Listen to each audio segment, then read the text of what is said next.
Hey, good morning Internet. Aujourd'hui, je veux adresser un message particulier à tous les guerriers et guerrières de la vie en cette fin d'année, parce que j'ai eu près de moi des gens qui ont tenté des choses dans les règles de l'art. J'ai moi-même plusieurs fois dans ma vie tenté des choses dans les règles de l'art, c'est-à-dire la motivation y était, la planification y était, la foi y était, tout y était, et ça n'a pas marché.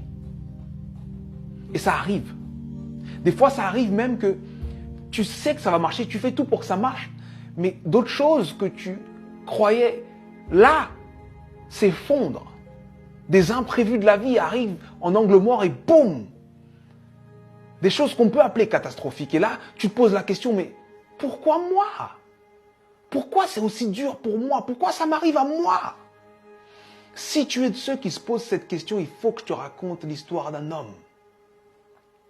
Cet homme est né en 1809. En 1816, à 7 ans, forcé à travailler parce qu'on est en train d'expulser sa famille. En 1818, il perd sa mère. En 1828, il perd sa sœur. En 1831, il lance son premier business et il fait faillite. En 1832, il se présente aux élections législatives. Il perd.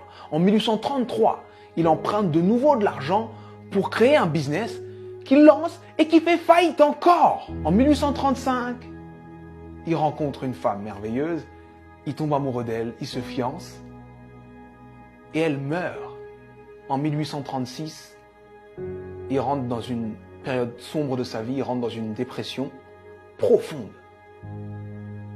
Et il reste alité pendant 6 mois consécutifs. Mais il se relève. Il se relève et cette même année, 1836, il se représente aux élections législatives et il perd de nouveau. En 1840, il se présente pour être électeur. Il perd. Et en 1842, il rencontre la femme avec qui il va finir sa vie, sa femme. Il tombe amoureux, il se fiance, il se marie et elle lui donne 4 enfants. Et il en perd 3. En 1843, il se présente au Congrès et il perd. En 1845, il se présente de nouveau au Congrès et il perd de nouveau. En 1850, son fils meurt. En 1854, il se présente au Sénat, il perd. En 1956, il se présente pour être vice-président. Il n'a même pas 100 voix. En 1958, il se présente de nouveau au Sénat et il perd de nouveau. Et en 1960, Abraham Lincoln est élu président des États-Unis d'Amérique. Et il fait 2 mandats exceptionnels qui font de lui l'un des présidents les plus respectés et les plus impactants de l'histoire des États-Unis. C'était important que je te raconte cette histoire. C'était important que je te raconte cette histoire parce que on voit le héros, mais on ne voit pas les coulisses de la réussite. Il faut que tu acceptes les coulisses de ta réussite.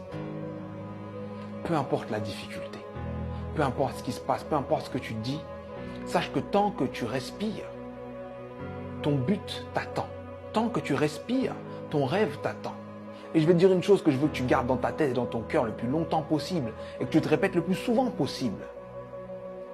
Les épreuves que tu trouves sur ton parcours sont adaptées à ton potentiel. Les petits potentiels ont de petites épreuves. Les gros potentiels ont de grosses épreuves. On peut tous, dans nos vies, prendre des feuilles, noter les dates des moments les moins drôles de nos vies, les moments les plus difficiles de nos vies, et faire une liste comme celle que je viens de faire pour Abraham Lincoln. Mais sincèrement, je pense que Abraham Lincoln faisait l'inverse.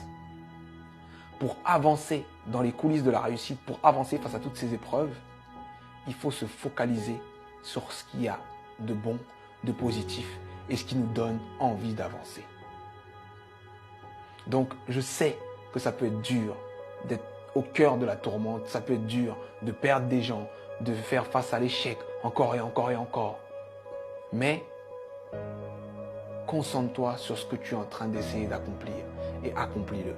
Et je peux te garantir que parce que tu es passé par là, tu as changé l'ampleur, le sens et le goût de ta réussite. Alors traverse ces épreuves. Elles sont adaptées à ton potentiel, elles sont là pour te faire grandir. C'était Sudei. J'espère que cette vidéo t'a plu. Et si elle t'a plu, partage-la. Merci.